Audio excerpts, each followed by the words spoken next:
Hello साथियों, आप सभी का स्वागत है जेके शिक्षा चैनल में। और साथियों, आज हम महत्वपूर्ण रूप से राजस्थान के लोक देवता, जिसके अंतर्गत हम महत्वपूर्ण रूप से पंचपीर के जो प्रमुख देवता है राजस्थान के पंचपीर, उनका अध्ययन करेंगे। तो सबसे पहले हम चलते हैं गोगा जी, लोक देवता गोगा जी, जो कि पंचपीरों में से एक माना जाता है। तो आइए हम शुरुआत करते हैं साथियों पंचपीर गोगा जी। तो यहाँ हम देखेंगे कि सबसे पहले गोगा जी का जो जन्म है वह कब हुआ। तो गोगा जी का जन्म ददरेवा गांव चूरू में हुआ, जो कि एक ठिकाना हुआ करता था। कभी जो चौहान वंश की जो शाखा है, जो सांबर शाखा और चाहमान जो शाखा है, उसके ठिकाना हुआ करता था। तो उसके जागीरदार थे। तो उन्हीं के यहाँ पर एक जो है वह लोक देवता प्रकट होते हैं और उनका नाम था गोगा जी। तो यहाँ जो जेवर सिंह थे, यहाँ के ददरा जो के जागीरदार थे, और उन्हीं के पुत्र ने जन्म लिया और वही बाद में जो पंचपीर यानी कि लोक देवता कहलाए। तो आप जन्म से संबंधित अगर कोई प्रश्न आया आपके, तो ददरेवा गांव चूरू, ठिकाना चूरू, और यहीं पर भात पर कृष्ण नवमी को इनका जन्म हुआ था, जिसके कारण इनको गोगा नवमी भी कहते हैं अपन। तो यहाँ बात पर कृष्ण नवमी को इनका जन्म हुआ था, जिसके कारण इनको गोगा नवमी भी कहते हैं। और इसी दिन हनुमानगढ़ नौहर में यहाँ मेला पड़ता है। हनुमानगढ़ नौहर जो तहसील है वहां पर, जिसे हम धूल मेड़ी या गोगा मेड़ी भी कहते हैं, इनके मंदिर मेड़ी कहलाते हैं, जिसके कारण इनको गोगा मेड़ी या धूल मेड़ी भी कहते हैं, जो कि हनुमानगढ़ जिले में नौहर तहसील में स्थित है। यहाँ पर इसी दिन उनके जन्म जो है आयोजित होता है, मेले का आयोजित किया जाता है। और यहीं पर हम देखेंगे कि यहाँ पर इनकी धूल गिरी, जब इन मोहम्मद गजनवी के साथ जब युद्ध कर रहे थे, तो उसी युद्ध में इनकी जहाँ पर जो धड़ जाकर गिरी, तो वह हनुमानगढ़ नामक स्थान पर गिरी। इसी कारण इस जगह को धूलमेड़िया कहते हैं। और यहीं पर हम देखेंगे कि इनके माता का नाम था वालछल देवी, जो कि पिता के नाम जेवर सिंह चौहान था। तो चौहान जो पृथ्वीराज चौहान है, उनके ही वंशज माने जाते हैं ये। तो माता का नाम वालछल देवी और पिता का नाम जेवर सिंह चौहान था, और पत्नी का नाम केमलदे था, जो कि कोलूमंड गांव जोधपुर में आता था, लेकिन अब यह जिला बन गया फलोदी। तो अब फलोदी में आएगा। तो कोलूमंड गांव जो है वह फलोदी जिले में स्थित है। वहां की इनकी पत्नी थी, और जो केमलदेन की जो पत्नी थी वह महत्वपूर्ण रूप से बूढ़ो जी की पुत्री थी। बूढ़ो जी कौन थे? तो बूढ़ो जी जो थे वह पाबू जी के बड़े भाई थे। और पाबू जी का जन्म स्थान जो है वह यहाँ भी कोलूमंड गांव फलोदी है। क्योंकि पाबू जी भी अपन अगले जो लोक देवता है उनमें एक महत्वपूर्ण स्थान रखते हैं। पाबू जी, जिनको ऊंट के देवता भी कहते हैं। तो पाबू जी जो है उनके बड़े भाई थे बूढ़ो जी, उन्हीं की पुत्री के साथ केमलदे का विवाह हुआ। और गोगा जी के पुत्र का नाम था सामंत चौहान, जो कि बाद में मोहम्मद गजनवी के साथ लड़कर वीरगति में प्राप्त हुआ। तो आइए हम देखते हैं कि उपनाम, गोगा जी के उपनाम किन किन नामों से इनको जाना जाता है। तो सबसे पहले तो इनको विष्णु का अवतार माना जाता है। दूसरी बात, सांपों के देवता है। और जहारपीर, इनको जहारपीर भी कहते हैं। मुस्लिम जो लोग होते हैं उनको जहारपीर कहते हैं। उसी प्रकार जहारवीर कौन कहते हैं? तो हिंदू धर्म के जो लोग हैं उनको जहारवीर कहते हैं। और जिंदा पीर इनको मोहम्मद गजनवी ने कहा था, जब युद्ध में अपने युद्ध कौशल के परिणाम स्वरूप इनको जिंदा पीर की संज्ञा दी गई थी मोहम्मद गजनवी द्वारा। गोरक्षक देवता कहते हैं इनको, पंचपीर कहते हैं, नागराज का अवतार मानते हैं इनको, और मंडलिक कहते हैं इनको, और गोगा पीर के नाम से जाना जाता है। तो इन कई उपनामों के आधार पर गोगा जी को है वह जाना जाता है। मंदिर की बात कर लेते हैं। गोगा जी के मंदिर, तो गोगा जी के मंदिर मुख्य रूप से खेली वृक्ष के नीचे होते हैं, जिन्हें मेड़ी कहते हैं। और इनके कथन प्रचलित है कि गांव गांव खेली और गांव गांव गोगो। तो गांव गांव खेली और गांव गांव गोगो। तो आइए हम दूसरे मंदिर की बात कर लेते हैं। गोगा मेड़ी मंदिर नौहर हनुमानगढ़ में है, जो कि मकबरे नुमा मंदिर है। इनका हमने यहाँ पढ़ा था कि हनुमानगढ़ में धूल मेड़ी, गोगा मेड़ी, जहाँ इनका मेला भरता है, वहीं पर इनका एक मंदिर है, जिसे हम कहते हैं गोगा मेड़ी मंदिर। और इस मंदिर का निर्माण मकबरे नुमा निर्माण, ये एक मंदिर जो है राजस्थान का एकमात्र मंदिर है जो कि मकबरे नुमा मंदिर है। और इस मंदिर का निर्माण है वह उस समय दिल्ली सल्तनत के बादशाह सुल्तान जिसे कहते थे, उसको उनके द्वारा फिरोज शाह तुगलक जो थे उन्होंने इस मंदिर का निर्माण करवाया था। इस मंदिर निर्माण के पीछे एक कहानी या किंवदंती प्रचलित है कि जब यहाँ के जो मुसलमान जो कुछ सैनिक थे, यानी कि जो गोगा जी के जो कुछ वंशज थे वह मुसलमान धर्म अपना लिया था, इन्होंने मुसलमान बना दिया था, जिसके कारण उनके जो सैनिक है वह कायम खानी सैनिक कराए। इन कायम खानी मुसलमानों ने ही जब सैनिक बन गए, सेना में भर्ती हो गए फिरोज शाह तुगलक की, तो इन्होंने कहने पर फिर बाद में जो है फिरोज शाह तुगलक ने इनके मंदिर का निर्माण कराया था। तो यहाँ पर कायम खानी सैनिकों के कहने पर इस मंदिर का निर्माण किया गया।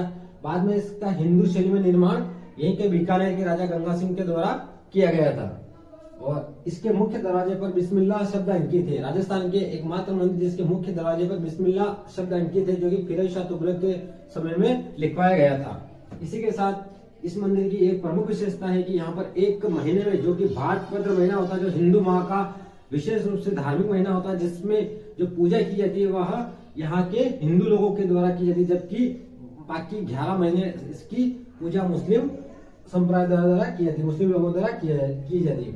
अगला मंदिर होता है शीशमढ़ी ददरियाचू, जहाँ पर इन गोगा जी की धड़ जाकर शीश जाकर गिरा था युद्ध में, तो उसी स्थान को हम शीशमढ़ी कहते हैं। तो यह ददरियाचू में स्थित है, राजगढ़ तहसील में। चौथा है गोगा जी की ओल्डी मतलब झोपड़ी। तो गोगा जी की ओल्डी कहाँ स्थित है? तो सांचौर जिला में स्थित है, जो कि किलोरियों की ढाई नामक एक स्थान है जहाँ पर स्थित है, जो कि सांचौर जिला में आता है।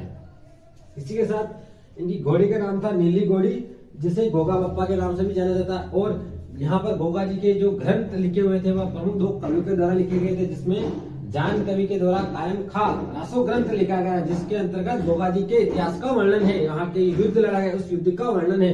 उसी के साथ कवि मेहर द्वारा गोगा जी का रसावला ग्रंथ लिखा गया था। तो यहाँ पर कवि मेहर द्वारा गोगा जी का रसावला ग्रंथ लिखा गया था। तो आइए हम और इसके बारे में चर्चा कर लेते हैं, और भी फैक्ट के बारे में चर्चा कर लेते हैं। साथियों सारे के सारे फैक्ट मैंने यहाँ रखे हुए हैं, इसमें से एक भी फैक्ट आपके अगर क्वेश्चन आता है तो बाहर नहीं जाएगा, और सारे के सारे फैक्ट मैंने निचोड़ के सामने आपके रखे हुए, आपको मसाला देखिए। अब अपन अगला फैक्ट पर लेते हैं पूर्विया। गोगा जी को पंजाब, हरियाणा, मध्य प्रदेश, उत्तर प्रदेश के लोग पूजते हैं, जिन्हें पूर्विया कहा जाता है। यानी कि जो उत्तर भारत के प्रमुख जो राज्य है पंजाब, हरियाणा और उत्तर प्रदेश, मध्य प्रदेश, ये यहाँ के जो लोग हैं गोगा जी को पूजते हैं, उनमें आस्था रखते हैं, अपनी आस्था प्रकट करते हैं, जिसके कारण इनको वहाँ के व्यक्तियों को पूर्विया कहा जाता है, इनके श्रद्धालुओं को पूर्विया कहा जाता है। और मेला नौहर तहसील जो हनुमानगढ़ में स्थित है, यहाँ पर मेला का आयोजित होता है भाद्रपद कृष्ण नवमी को, और इसी के अगले दिन यहाँ पर जो गोगा जी के जो गुरु थे गोरखनाथ जी, उनका मेला पड़ता है। तो भाद्रपद कृष्ण दशमी को यहाँ पर गोरखनाथ जी का मेला का आयोजित होता है, और इनके गुरु का नाम था गोरखनाथ। और गोगा जी के गीत है वह छावली कहलाते हैं। तो गोगा जी के गीत क्या कहलाते हैं? तो छावली कहलाते हैं। और गोगा राखड़ी से अभिप्राय है कि साथियों यहाँ पर जो किसान होते हैं वह अपने हलों पर एक नौ घाट लगाते हैं और अपनी राखी बांधते हैं हल पर, जिसके कारण यहाँ इस हल के 9 घाट वाले राखी को गोगा राखड़ी कहते हैं। अब यहाँ कुछ वाद्य यंत्रों का प्रयोग किया जाता है, यानी कि उपयोग किया जाता है कि जब गोगा जी की जो जागरण होती है उसमें मुख्य रूप से किन वाद्य यंत्रों का प्रयोग किया जाता है? तो डेरू और माट जो वाद्य यंत्र है उनका प्रयोग किया जाता है। और यहाँ गोगा जी वीर गति को प्राप्त हुए थे।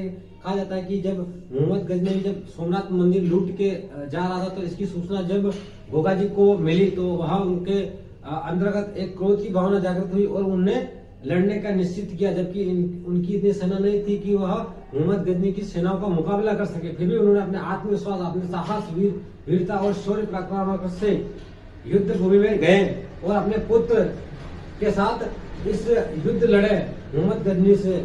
और इसके अंतर्गत 2 मत प्रचलित है। एक तो कहा जाता है कि 2 मत हैं।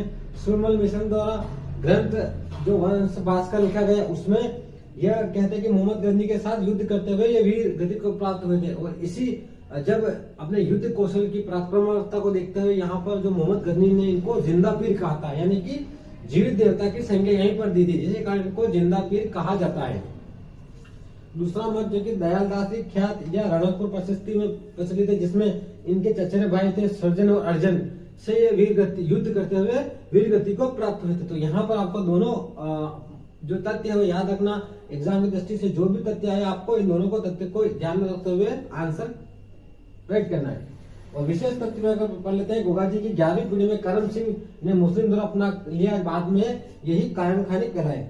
यानी कि जब 11वीं पीढ़ी या 17वीं पीढ़ी दोनों में से एक कोई भी आ सकता है साथियों, ये थोड़ा कंफर्म नहीं है, अलग अलग तथ्यों में प्रामाणिक जानकारी नहीं है, फिर भी ये जो इनकी जो पीढ़ी थी 11वीं या 17वीं, दोनों में से ऑप्शन के अनुसार आप रेट कर सकते हैं कि जो करम सिंह हुए थे, तो इनको दिल्ली सल्तनत में उस समय फिरोज शाह तुगलक ने एक आदेश जारी कर वहां के सेनापति को भेजा और कहा कि जाओ करम सिंह जो ठिकाना है, जागीरदार है ददरेवा पर, उस पर अटैक करो। तो वहां पर इनको फिर दिल्ली बुलाया गया करम सिंह को, और इन्होंने फिर वहां पर जबरदस्ती इनसे जो है मुस्लिम धर्म के लिए दबाव बनाया गया, और फिर इन्होंने आखिरकार इन्होंने धर्म स्वीकार किया मुस्लिम। तब से ये यहाँ के जो है वह कायम खाने मुसलमान कहलाए। उसके बाद यहाँ के वंशज जो थे वह कायम खानी मुसलमान कहलाए। तो आज भी हम देखते हैं कि यहाँ आज भी जो है वह यह कायम खानी जो है मुस्लिमों का एक वर्चस्व रहता है यहाँ पर इस वाले क्षेत्र में। और इस प्रकार साथियों ये गोगा जी को हमने पढ़ा था। तो मैं उम्मीद करता हूँ साथियों आपको कंटेंट अच्छा लगा, समझ आएगा। सारे फैक्ट साथियों आप किसी बुक में उठा के देखोगे तो इतने सारे फैक्ट एक साथ आपको नहीं मिलेंगे। तो इतना मेहनत करने के बाद साथियों आपसे रिक्वेस्ट है कि चैनल को सब्सक्राइब जरूर करें साथियों, और अधिक से अधिक शेयर करें हो सके तो साथियों आप सबका सभी का धन्यवाद वीडियो को अंत तक देखने के लिए। मिलते हैं अगले वीडियो में, तब तक के लिए साथियों जय हिंद जय भारत।